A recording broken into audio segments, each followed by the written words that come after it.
안녕하십니까. 투자뉴스 7 시청자 여러분들께 오랜만에 인사드립니다. 이혜은입니다. 안녕하세요. 김수정입니다. 슈퍼위크가 지나가고 있습니다. 계속해서 이 빅테크 기업들의 실적 발표도 있고요. 국내도 그렇고 뉴욕 증시도 실적을 내놓는 기업들이 많습니다. 간밤 미국 증시에서는 GDP가 호조를 나타내니까 또 고금리가 길어질 것이다라는 우려가 나오면서 지수가 모두 다 밀렸습니다. 전기차 관련주도 니콜라를 제외하고는 전부 다 빠졌었고요. 그리고 또 실적을 발표한 기업들에 아무래도 주목을 많이 하셨을 것 같은데 아마존과 인텔 같은 경우 나란히 호실적을 내고 나서 각각 3%, 8% 정도 시간외에서 오르고 있습니다. 네, 이렇게 실적 장세가 이어지고 있는 와중에 국내 증시 어제 좀 크게 충격을 맞았습니다. 네. 오늘 어떻게 흘러가게 될지 함께 확인을 좀 해보시죠. 자, 3대 지수가 하락으로 또 마무리를 했기 때문에 오늘 우리 증시 어떻게 문을 열게 될지 또 많이 걱정하고 계신 분들도 계실 것 같습니다.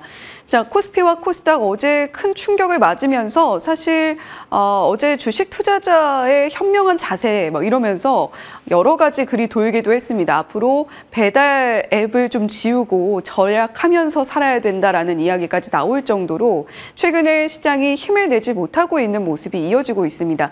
특히 증시의 두 쌍두마차라고 불리는 반도체, 2차 전지주들이 급락세를 면치 못하면서 또 한 번 좀 어려운 시장을 맞이하고 있는 우리 모습인데요. 검은 목요일이라고 제목을 좀 붙여봤습니다. 그만큼 투자자분들의 투심이 많이 얼어붙었고 또 수급까지도 도와주지 못하고 있는 상황이 계속 이어지고 있습니다. 자, 코스피는 어제 2.71%, 코스닥은 3.5% 빠지면서 마무리를 했는데 단 한 번도 양으로 전환하지 못하는 모습을 보여주면서 우리 증시 과연 어디까지 지지를 확인을 할 수 있는 것인가 2300선까지도 함께 무너졌습니다. 자, 상승과 하락 종목 개수만 봐도 얼마나 투심이 꽁꽁 얼어붙어 있는지 그리고 시장이 얼마나 어려운지 가늠이 되고 있죠. 코스피는 상승 종목이 82종목에 그쳤고요. 하락 종목은 837종목이나 됐습니다. 코스닥이 하락 종목이 상당히 많이 보였는데 상승 종목 160종목, 하락 종목은 1419종목이었습니다. 자, 지금 코스닥 하락 종목의 비율을 살펴봤을 때 전체 종목 개수의 90%를 상회하고 있는 모습을 보여주고 있기 때문에 특히 대장주 격인 2차 전지주가 좀 움직여줘야 할 텐데 실적이 나오고 있음에도 불구하고 투심이 회복되지 못하고 있습니다. 자, 지금 고금리 상황, 중동 전쟁도 이어지고 있고요. 빅테크들이 연이어서 실적을 내놓고 있는데 예상했던 것만큼 시장을 끌어주지는 못하고 있습니다. 이에 따라서 우리 시장도 함께 상승 탄력을 받아주기에 굉장히 어려운 모습을 나타내고 있고요. 수급에 대한 불안까지 악재가 켜켜이 쌓여있는 시장의 모습인데 자, 거기다가 또 하나의 큰 리스크가 있죠. 영풍재지와 대한금속의 거래가 재개됐는데 두 종목 모두 하한가로 직행을 했습니다. 거기다가 영풍재지의 미수금이 5천억 원가량 쌓여있다는 점도 앞으로 우리 시장에 어떤 변수로 작용하게 될지 좀 걱정이 되는 부분이다라는 부분도 체크해 보시면 좋겠습니다.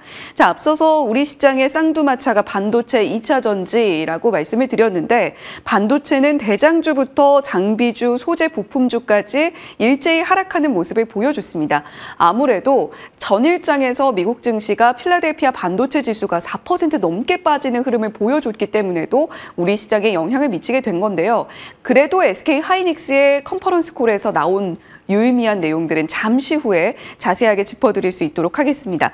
자, 2차 전지 종목들도 영 기지개를 켜지 못하고 있습니다. 연일 52주 신저가를 경신을 해내고 있는데 LG 에너지 솔루션, 삼성 SDI, SK 이노베이션 같은 덩치가 큰 종목들도 기지개를 켜지 못하고 있고요. 거기다가 낙폭을 좀 줄이기만 해도 다행이다라는 생각이 들 정도로 2차 전지, 포스코 그룹주의 실적 발표를 필두로 해서 계속해서 좀 힘든 상황을 겪어내고 있습니다. 거기다가 대표주라고 불릴 수 있는 에코프로 그룹주들도 하락, 거기다가 포스코 그룹주들도 여전히 하락세를 이어가고 있는데 그런 와중에도 상승하는 종목들, 상승하는 테마들은 있기 마련이죠. 전일장에서는 저출산 종목들이 상한가, 특히 삼성출판사가 상한가로 가면서 꿈비와 캐리소프트도 같이 상승 탄력을 받아줬습니다. 정부의 저출산 정책에 대한 기대감 때문인데 오늘은 또 어떻게 움직이게 될지 한번 지켜보시면 좋겠습니다. 자, 그렇다면 SK 하이닉스 컨퍼런스 콜에선 어떤 이야기가 나왔을까요? 분기별 영업실적 추이를 먼저 살펴보겠습니다. 적자로 전환한 지는 꽤 됐는데 적자 폭이 계속해서 줄어들고 있는 모습을 확인을 할 수가 있었고요. 물론 시장이 예상했던 만큼의 적자 폭보다는 조금 더 나왔습니다. 하지만 그럼에도 불구하고 점차적으로 업황 자체가 개선되고 있다는 시그널을 SK 하이닉스의 실적에서 찾아볼 수가 있었고요. 중요한 것은 HBM의 방점을 찍은 컨퍼런스 콜의 내용입니다. HBM 수요가 향후 5년간 계속해서 늘어날 것이고 5년간 연평균으로 60에서 80%가량까지 상승할 것으로 보고 있는데 사실 AI 반도체에 대한 수요가 계속해서 늘고 있기 때문에 지금 SK 하이닉스 컨퍼런스 콜에서 나온 내용보다도 더 수요가 급증할 수 있다는 부분도 열어두고 있습니다. 자, AI양 메모리도 볼까요? 성능 요구 수준이 굉장히 높다라는 이야기는 우리 투자자분들도 많이 알고 계실 겁니다. 그런데 이 부분을 SK 하이닉스가 충족할 수 있다는 자신감이 이번 컨퍼런스 콜에서 보였고요. 지금 현재 수요가 공급을 훨씬 뛰어넘는 수준으로 나오고 있기 때문에 재고가 쌓일 틈이 없다라는 이야기도 함께 내놨습니다. 아무래도 D램, 특히 메모리 반도체 쪽에서는 재고가 굉장히 중요한 부분이기 때문에 HBM3도 앞으로 계속해서 고도화되면 재고가 쌓이는 것 아니야? 라는 우려감을 일찍이 불식시키는 이야기를 함께 내놓은 거죠. 자, 지금 2024년 전망도 함께 체크해 보시면 좋겠는데 과연 D램 전망이 전반적으로 언제 개선이 될 것이냐 이 부분에도 상당히 관심이 높죠. SK 하이닉스는 이 부분도 투자자들이 안심하실 수 있도록 컨퍼런스 콜에서 발표 내용을 함께 전했습니다. 자, 지금 삼성 SDI 그리고 현대차도 실적을 내놓은 상황인데 오늘도 자동차, 완성차, 기아차도 실적을 발표를 하고요. 그리고 부품주들도 연이어서 실적을 발표할 예정입니다. 오늘 실적 어떻게 나오는지 한번 지켜보시면 좋겠고 지금 상당히 어려움을 겪고 있는 2차 전지 종목들이 실적 발표에 있어서 투자자들의 불안감을 불식시키지는 못하고 있는 것 같습니다. 삼성 SDI도 매출은 전년 대비로 했을 때 10% 늘었는데 영업이익이 줄어들었다라는 점이 시장 투심을 또 한 번 얼어붙게 만든 건데요. 자동차 전지는 판매 호조되고 있고 우리는 계속해서 LFP 쪽뿐만이 아니라 전고체 배터리까지도 확장할 거야라는 이야기를 내놨습니다만 2차 전지 종목들의 상승을 이끌기엔 역부족이었고 삼성 SDI 역시도 하락을 피해갈 수는 없었습니다. 자, 현대차는 과연 실적이 쭉 계속 잘 나오고 있는 와중에 언제 이게 꺾일 것이냐에 대한 불안감이 시장에 상존하고 있는 상황이죠. 그럼에도 불구하고 연간 실적 가이던스 상단을 달성할 수 있을 것 같다라는 이야기가 컨퍼런스 콜에서 나왔고요. 자, 거기다가 3분기 주당 1,500원의 현금 배당도 함께 진행하겠다라는 이야기 내놨습니다. 자, 오늘 추가적으로 나올 실적들 체크해 보시면 좋겠습니다. 자, 그렇다면 간밤 글로벌 상황은 어떻게 흘러가게 됐을까요? 자, 한번 함께 보시죠. 좀 좋은 이야기를 전해드릴 수 있으면 좋겠는데 그렇지 못한 상황이 이어지고 있습니다. 3대 지수 모두 하락하면서 마무리를 했고요. 자, 지금 미국 국채 매력도가 좀 떨어지고 있다는 것은 모두 알고 계실 겁니다. 그런데 간밤에는 7년물 국채 입찰은 호조세를 보였습니다. 이에 따라서 국채금리 수익률이 소폭 안정세를 찾아가는 모습을 보이긴 했습니다만 이게 문제였습니다. 3분기 GDP 성장률이 2분기 대비 2배가량 늘어난 4.9%로 나타났는데요. 지금 배드뉴스 이즈 굿뉴스 장세가 이어지고 있는 와중에 미국 경제가 여전히 탄탄하다는 것을 시장이 확인을 하면서 그러면 지금 우리 금리 결정이 코앞으로 다가왔는데 어떻게 결정이 나는 거야? 물론 11월 FOMC에 있어서는 어느 정도는 동결이 확실하게 우세가 점쳐지고 있는 상황입니다만 인하에 대한 기대감이 조금 더 멀어지는 그런 느낌 때문에 3대 지수 모두 하락으로 마무리를 했습니다. 유럽도 금리 동결 결정을 내렸고요. 지금 중요한 것은 나스닥의 흐름일 것 같습니다. 나스닥이 200일선이 깨지는 모습을 보여줬기 때문에 우리 시장에는 또 어떤 흐름을 이끌어 올지 오늘 시장에서 끝까지 함께 체크를 해보시면 좋겠고요. 자, 메타와 포드 실적을 내놨는데 포드는 간밤에 내놨고요. 그리고 메타는 전일장에 에서 저희 어제도 전해드린 바가 있습니다. 그런데 시간외에서 상승이 잠깐 나왔다가 결국 갭을 모두 채우면서 마무리를 했던 메타였죠. 추가적으로 하락이 나왔습니다. 4분기 광고 매출에 대한 둔화 우려 때문인데 3% 넘게 빠졌고요. 어제 우리 시장에 반도체 충격을 줬던 필라델피아 반도체 지수, 엔비디아와 AMD의 하락은 지속되는 모습이었습니다만 지금 인텔이 또 실적 발표를 내놨거든요. 잠시 후에 짚어드리겠고요. 0.54% 하락으로 마무리를 했습니다. 자, 그렇다면 구체적으로 실적이 어떻게 나왔는지 한번 살펴볼까요? 아마존과 인텔 실적입니다. 아마존은 시간 외에서 2.6%가량 상승하는 모습을 보여주고 있고 인텔은 보다 큰 상승폭 시간 외에서 보여주고 있습니다. 아무래도 전반적으로 지금 빅테크들이 내놓는 실적이 그렇게 우리 기대만큼 기대를 충족시키기엔 좀 부족해 보인다라는 이야기가 나오고 있었던 만큼 장중에는 두 종목 모두 하락을 했는데요. 그래도 시간 외 급등세가 어떤 영향을 우리 시장에 미치게 될지 한번 지켜보시면 좋겠습니다. 자, 지금 아마존 같은 경우는 중요한 것은 AI 쪽에 계속해서 투자하고 있다. 그리고 AI 스타트업에도 우리 조금 더 힘쓸 거야 라는 이야기가 나오고 있고요. 자, 지금 아마존 웹 서비스의 매출이 어느 정도 나왔느냐 이 부분도 중요합니다. 아마존 같은 경우는 3분기의 순이익이 3배가량 껑충 뛰어오르는 모습을 보여줬고 클라우드 컴퓨팅뿐만이 아니라 광고, 소매 부분 모두 골고루 실적에 기여하는 모습을 보이면서 아마존은 우리 앞으로도 먹을 거리 상당히 많아라는 이야기를 실적을 통해서 보여줬다라고 체크해 보시면 좋겠습니다. 자, 다만 중요한 것은 엔트로픽의 AI 모델 훈련을 위해서 엔비디아의 GPU가 아니라 아마존 웹 서비스에서 자체 개발한 그런 트레이니엄 칩을 사용하겠다라는 이야기도 내놨으니까요. 엔비디아 관련주들과 조금 이렇게 나눠서 생각을 해보시는 것도 중요한 부분일 것 같습니다. 자, 인텔 실적도 보게 되면요. 2025년까지 TSMC 칩 제조 기술을 따라잡을 것이다라는 이야기를 팻 겔싱어 CEO가 내놨고요. 4분기 매출도 3년 만에 증가세로 전환할 것으로 예상된다라는 이야기가 시장에서 상당히 긍정적인 부분으로 받아들여진 걸로 보입니다. 자, 과연 오늘 우리 반도체 주가까지 함께 끌어줄 수 있을지 주목해 보시면 좋겠습니다. 네, 이렇게 어제 우리 증시 그리고 간밤 미증시까지 저희가 정리를 해봤는데 산업별로도 저희가 좀 체크를 해볼 부분이 많죠. 네, 맞습니다. 어제 코스피와 코스닥 지수가 모두 다 크게 밀렸습니다. 2에서 3%가량 밀리면서 대부분의 업종들이 빠졌습니다. 그런 가운데 간밤 미증시가 또 밀렸기 때문에 오늘 충격도 불가피해 보이는데요. 브리핑 통해서 짚어보도록 하겠습니다. 어제 시장에 대해서 혜은 앵커가 자세하게 설명을 좀 해주셨지만 정말 어려운 증시의 연속입니다. 너도 울고 나도 울었다 이런 상황들이 계속해서 반복되고 있는데요. 코스피는 2300선 이탈했죠. 10개월 내 최저치 기록했고요. 코스닥도 하루 만에 3.5% 정도 지수가 밀리는 모습 보여줬습니다. 어제 정말 상승했던 종목 합쳐서 200여 개밖에 되지 않는 상황이고요. 하락한 종목 수가 코스피 시장에서만 800개 이상, 코스닥 시장에서는 1400여 개가 되는 시장이었습니다. 이 말은 즉 전 업종이 다 내렸다라고 볼 수가 있겠죠. 그렇다면 그 업종들 과연 실적에 대한 우려 혹은 여러 가지 악재 때문에 내렸던 섹터들에서 우리가 희망을 찾을 수 있는 부분은 없는지 억울하게 빠진 부분은 없는지 오늘 짚어보려고 합니다. 먼저 첫 번째로 엔터주가 되겠습니다. 엔터주 같은 경우에는 주요 아티스트들의 재계약에 대한 이슈가 계속해서 불거지고 있습니다. 특히 대표적으로 YG 엔터테인먼트가 될 텐데요. 이번 달에만 주가가 20% 가까이 밀리기도 했습니다. 거기다가 9월에 데뷔를 앞두고 있었던 베이비몬스터의 대비까지 연기가 되면서 이러한 부분들이 주가에 좀 부담을 주고 있는 상황이고요.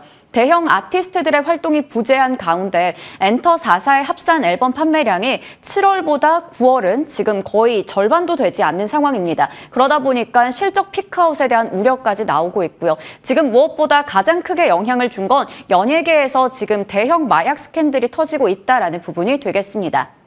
물론 여기서 우리 소속 아티스트가 아니다라는 그러한 기사들도 나오고 있지만 전반적으로 지금 엔터주의 투자 심리가 굉장히 위축되어 있고요. 투자자 입장에서는 엔터주를 믿을 수가 없는, 믿기 어려운 그러한 모습들이 반복되고 있습니다. 그러다 보니까 대형주들이 이렇게 밀렸고요. 이러한 모습들이 고스란히 중소형주까지 이어지는 하루였습니다.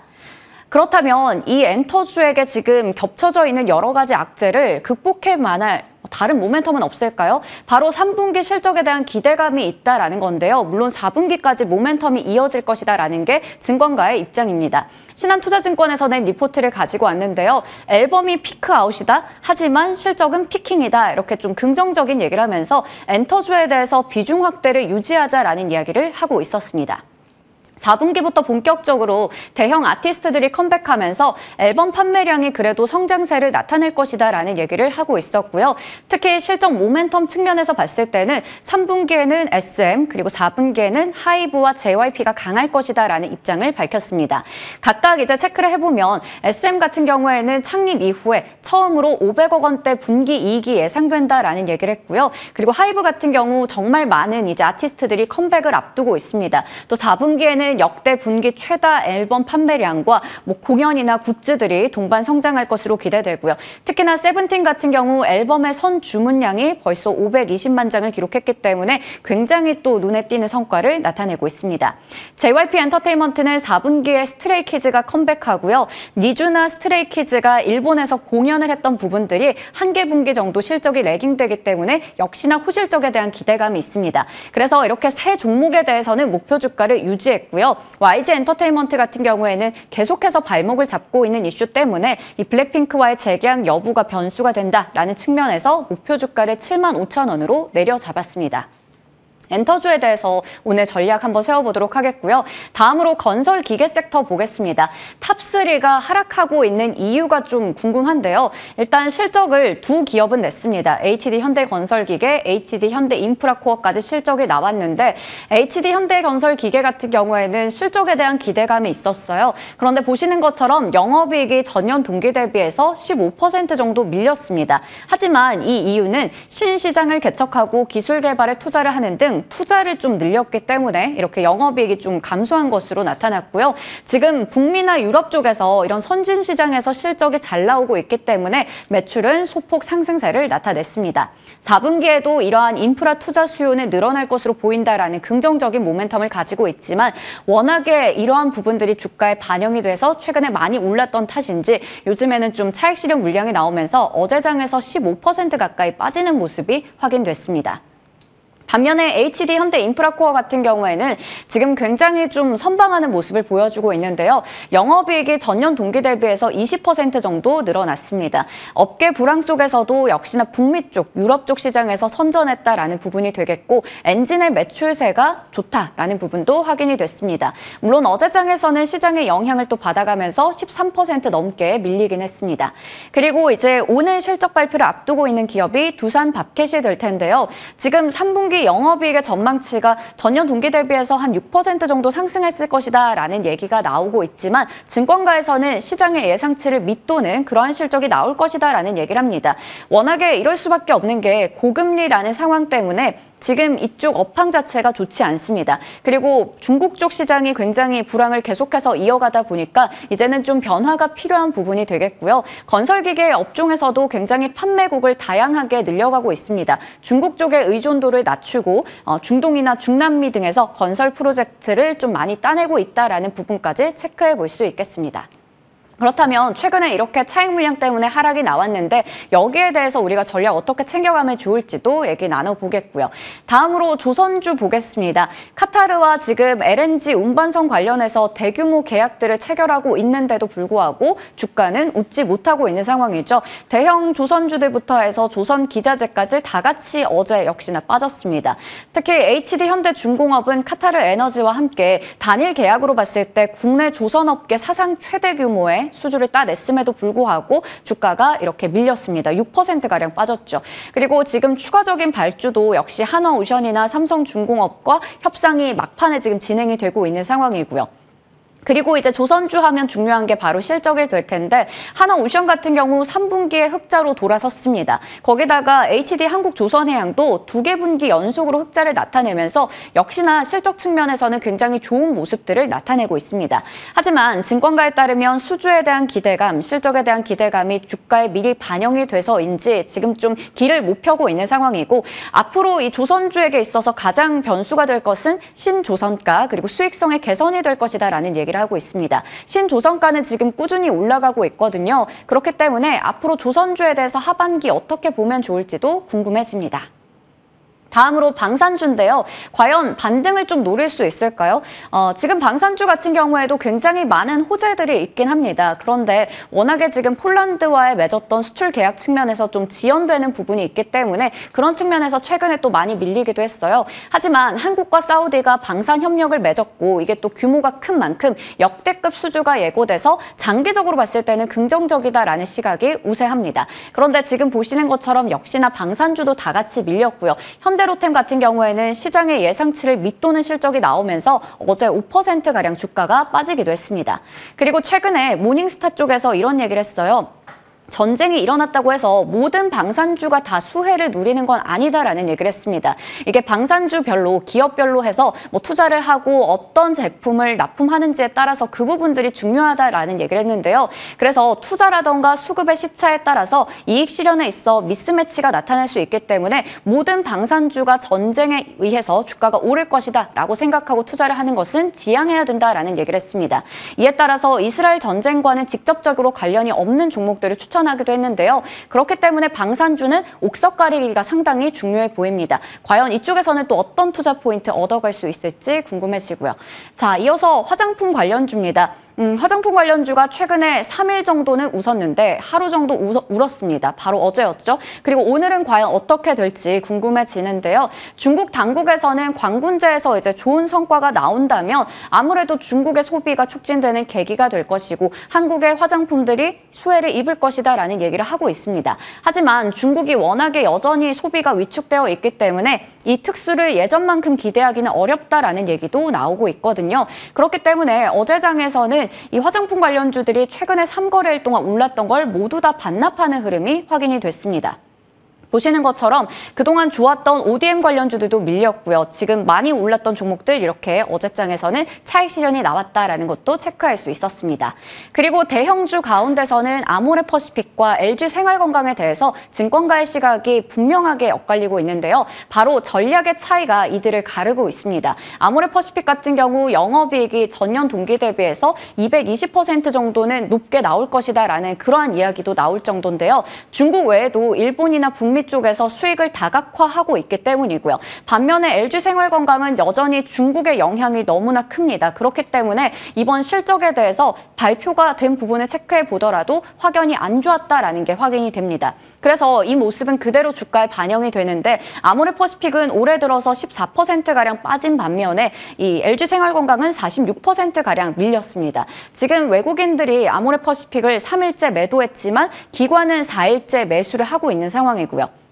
LG생활건강은 외국인들이 이틀째 매수를 하고 있는 모습에서 일단 수급적으로도 차이가 좀 나는 상황입니다. 실적이라던가 수급 측면에서 이렇게 차이도 나고 전략에 있어서 분명하게 차이가 나다 보니까 증권가에서 내놓고 있는 목표 주가도 다를 수밖에 없는데요. 아모레퍼시픽에 대해서는 증권가 5곳에서 목표 주가를 올려잡았고 최대 목표 주가는 키움증권의 16만 원이 되겠습니다. LG생활건강은 증권가 4곳에서 목표 주가를 낮춰잡았고 삼성증권에서 목표 주가를 48만 원으로 내려잡았습니다. 이러한 모습들까지 봤을 때 화장품 관련주 추가적인 전략도 좀 궁금해지는데요. 오늘 대부분의 섹터가 하락했다라는 측면에서 한 5개 정도의 섹터를 짚어봤습니다. 이렇게 빠진 쪽에서 어떻게 보면 전망도 괜찮고 실적이 좋은 쪽도 있었는데요. 혹시나 억울하게 밀린 쪽은 없는지 지금 같은 시장에서 한 번 더 관심 가져볼 종목과 그리고 토픽이 있다면 여쭤보도록 하겠습니다. 네, 시장의 길을 찾기가 굉장히 어려운 시기입니다. 하지만 이렇게 빠지는 종목들 가운데서 앞서 수정 앵커가 이야기했듯이 우리가 그 안에서 기회의 장을 또 누려볼 수 있기 때문에 오늘 계속해서 진만쌤과 함께 하시면서 알아보시면 좋겠습니다. 자, 바로 함께 하시죠.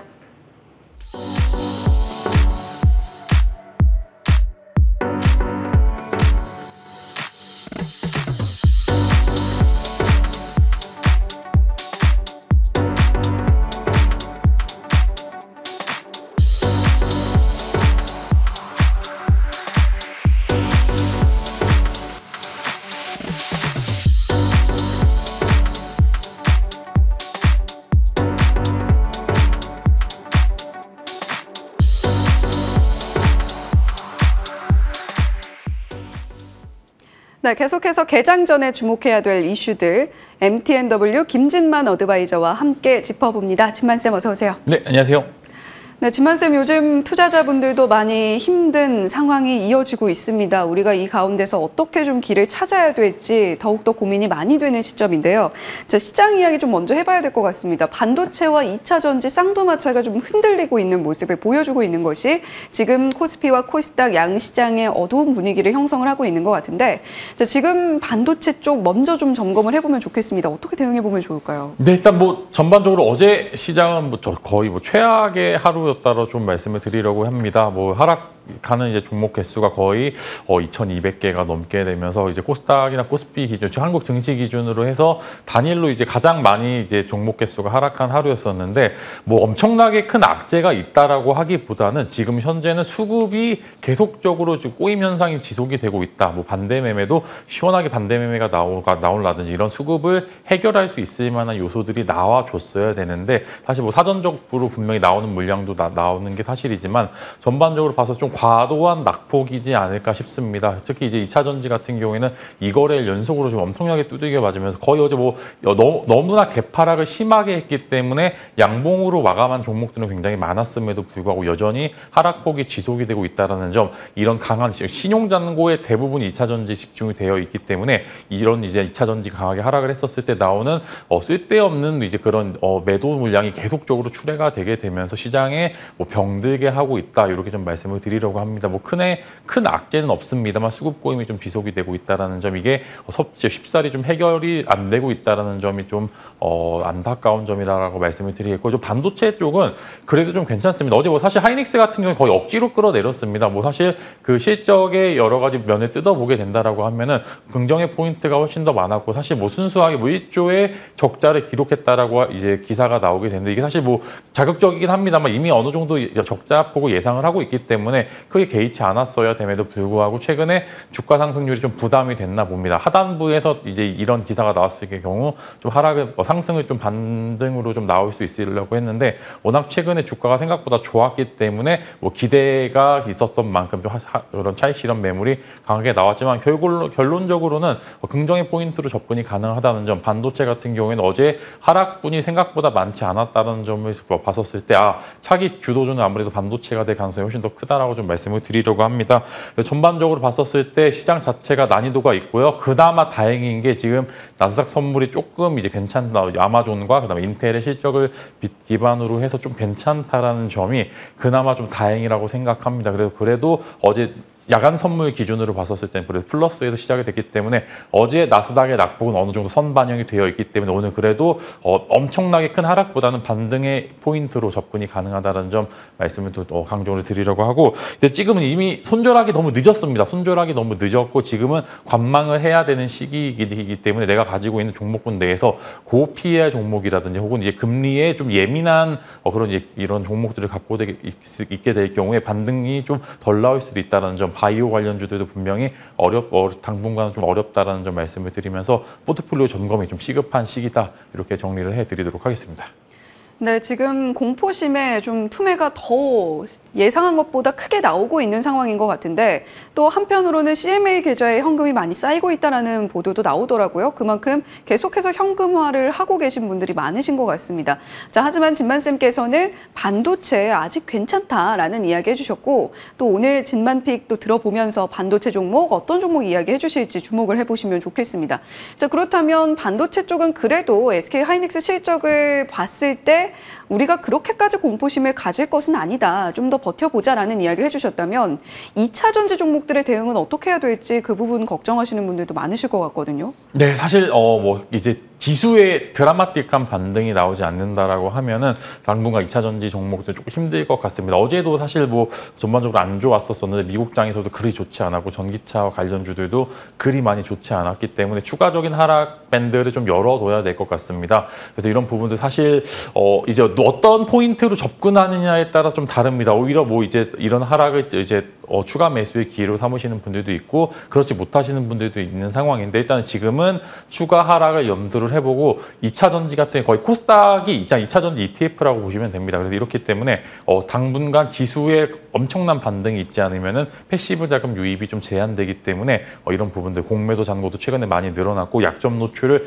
계속적으로 하고 있다는 점 여러분들께 강조드리면서 추가 매수도 아직입니다. 일단은 전반적으로 지수가 좀 잡히고 나서 이후에 들어가는 게 맞고요. 지금은 공격적인 하이 리스크 하이 리턴의 그런 이제 추가 매수 구간이다라는 점 여러분들 생각하시고요. 지금은 당장은 아직은 조금 이제 반등이 나오긴 어렵다라는 점을 좀 말씀을 드릴게요. 네, 반도체와 2차 전지 좀 전략이 다르게 제시가 된 것 같습니다. 반도체 같은 경우는 서둘러서 투매를 할 필요는 없다라는 의견을 주셨다면 2차 전지는 서둘러서 추매하시지는 않으셨으면 좋겠다. 조금 더 바닥 다지는 것을 확인하고 추매를 생각하신다면 그때 들어가셔도 좋겠다라는 이야기 해주셨습니다. 자, 그렇다면 자동차 이야기도 좀 해봐야 될 것 같아요. 오늘 부품주들 실적도 많이 나오고 기아차도 실적을 발표를 하게 될 텐데 어제 현대차 실적 괜찮게 나왔음에도 불구하고 기지개를 켜지 못하고 있습니다. 이건 저희가 어떻게 해석하면 좋을까요? 네, 어닝 서프라이즈가 계속 나오고 있는데도 주가는 매번 이제 18만 원대, 17만 원대를 유지를 하고 많아봐야 이제 20만 원 초반대의 주가를 유지를 하고 있는데 냉정하게 얘기하면 실적은 좋습니다만 그런 실적을 기반으로 한 그런 여러 가지 종목들처럼 실적이 이제 주가에 반영이 안 되는 수준까지 올라온 게 지금 현대차인 것 같아서 좀 많이 아쉽습니다. 사실 이 정도 실적을 매 분기마다 보여주고 있는데 도대체 뭘 더 보여줘야지만 20만 원을 넘어갈 수 있을지 좀 아쉬운 상황이긴 합니다만 일단은 하단부가 명확하다는 점이 좀 현대차나 기타 좀 자동차 관련주들의 장점인 것 같습니다. 그래서 저는 분명히 여기서 추가적인 반등 강하게 나올 수 있을 것으로 전망이 되고 있고 이런 매출을 기반으로 더 어떤 포인트를 보여줘야 될지가 좀 이제 고민인 것 같습니다. 그래서 자율주행이라든지 아니나 기타 여러 가지 액션들을 보여주게 된다라고 하면은 주가 충분히 탄력적으로 보여줄 수 있을 거라고 좀 말씀을 드리겠고요. 배당률도 많이 올라가면서 주주환원책도 같이 하고 있기 때문에 현재 주가는 철저하게 저평가 구간이다라는 설명으로서 현대차를 오히려 현대차를 좀 오래 모아가시기 딱 좋은 시기다. 그래서 굉장히 좋은 가격대이기 때문에 지금은 추가 매수하기 너무나 좋은 시기이기 때문에 두려워하시지 마시고 현재는 비중 좀 늘리셔도 된다라고 말씀을 드리겠고요. 부품주들은 사실 좀 아쉬운 게 일단 실적 시즌에 약합니다. 오히려 실적 비수기 때 현대차 실적이 좋겠지 하고서 반짝 올랐다가 실적 발표했을 때 어닝 쇼크가 나면서 하락하는 부분들이 많은데 아무래도 원자재 가격도 최근에도 여전히 강하게 많이 올랐고요. 그다음에 운송비가 줄었긴 합니다만 현대차에 좀 종속되는 모습들을 많이 보여주는 게 부품 회사에 대한 한계인 것 같아요. 그래서 반대로 현대차의 영업이익이 올라갔다는 점은 부품사들이 같이 실적을 동반해서 올라간다는 게 아니라 종속돼서 오히려 더 안 좋은 실적을 보여주게 될 가능성이 크다는 점을 강조드리면서 부품사들은 실적 발표 이전에 매도 포인트를 잡고 지금 현대차가 먼저 나오면서 부품사들의 기대감이 확 올라갔었을 때 이때가 매도 시기라고 말씀을 드리면서 현대차는 모아가시고 부품주들은 매도하는 포지션으로 잡아보시는 게 좋을 것 같다라고 의견 드리겠습니다. 네, 우리가 종목을 투자할 때 이 종목을 얼마나 들고 갈 것인가 이 부분에 포인트를 맞춰야겠죠. 현대차 같은 경우는 지금 추가 매수하기에 굉장히 좋은 구간이고 다만 단기적으로 수익을 노리기보다는 중장기적 관점에서 점차적으로 좋은 모습 보여줄 걸로 기대가 된다라고 이야기해 주셨고 기아는 오늘 실적 나오거든요. 자, 거기다가 부품사들도 함께 실적 내놓기 때문에 부품사와 현대차, 기아의 주가 흐름은 좀 다르기 때문에 우리가 전략도 좀 다르게 가져갈 필요가 있다라는 이야기까지 전해주셨습니다. 자, 사실 저희가 아무래도 어제 시장이 크게 하락이 나왔기 때문에 어려운 섹터들을 이야기를 많이 할 수밖에 없는 상황이긴 한 것 같습니다. 자, 그런데 이 안에서 저희는 또 투자의 길을 찾아야 되기 때문에 지금 진만쌤께서 어떻게 좀 다음 주도주를 예상을 하고 계신지 그 이야기도 들어봐야 될 것 같아요. 네, 다들 아시다시피 그래도 이제 업황 자체가 회복이 되고 있고요. 고금리가 장기화 유지화되는 다음에 따라서 그래도 조금 피해가 덜한 섹터도 분명히 존재를 하고 있어요. 이게 분명히 누군가에게는 좋은 기회가 될 수 있고 매번 이런 가락이 나왔을 때마다 조금 주도 섹터가 바뀌는 모습들을 많이 보여주었기 때문에 저라면은 분명 그 안에서 주도 섹터도 이제 새로운 주도 섹터도 혹은 새로운 테마도 형성되기 좋은 시기도 분명히 올 것이다. 다만 이제 빨리 회복이 되기 좀 바라겠습니다만 그때를 기다리면서 분명히 매수를 시작하시는 분들도 많고요. 분명히 누군가의 좋은 기회다라고 말씀을 드리면서 매수 가능한 섹터를 일단 코멘트를 좀 드리려고 합니다. 먼저 일단 계속 강조를 드립니다. 일단 물려도 반도체에 물려야 된다는 게 일단 뭐 어제 밤에 미국장에서 조금 이슈가 있었죠. 이제 WD와 이제 키옥시아의 합병이 불발이 되면서 일단 단기간으로 마이크론까지 좀 같이 끌어내렸는데 오히려 장기적으로 봤었을 때 하이닉스와 삼성전자에게 호재가 될 수도 있습니다. 그 둘은 합병을 하지 않으면 지금 거의 회사가 위태위태 정도이기 때문에 오히려 장기적으로 경쟁자가 제거가 되는 상황이라서 오히려 더 긍정의 효과로 좀 받아보시면 좋을 것 같고 오늘 시장에서 필라델피아 반도체 지수는 그렇게 많이 안 빠졌기 때문에 오히려 긍정의 포인트로 접근이 가능하기 때문에 반도체를 먼저 우선적으로 포트 안에 넉넉히 좀 담아두시기 바라겠고요. 뭐 탑픽으로 말씀을 드리면은 뭐 당연히 뭐 HBM 반도체 쪽 뭐 이스페타시나 한미 반도체 여전히 긍정의 포인트로 접근이 가능하다. 최근에 주가가 여전히 견고했고 그래서 여기서 멀티플을 더 주기는 힘들다는 점에 좀 말씀을 드리면서 일단은 전공정과 후공정 업체 혹은 이제 팹리스 기업들을 좀 관심을 가져보려고 하고요.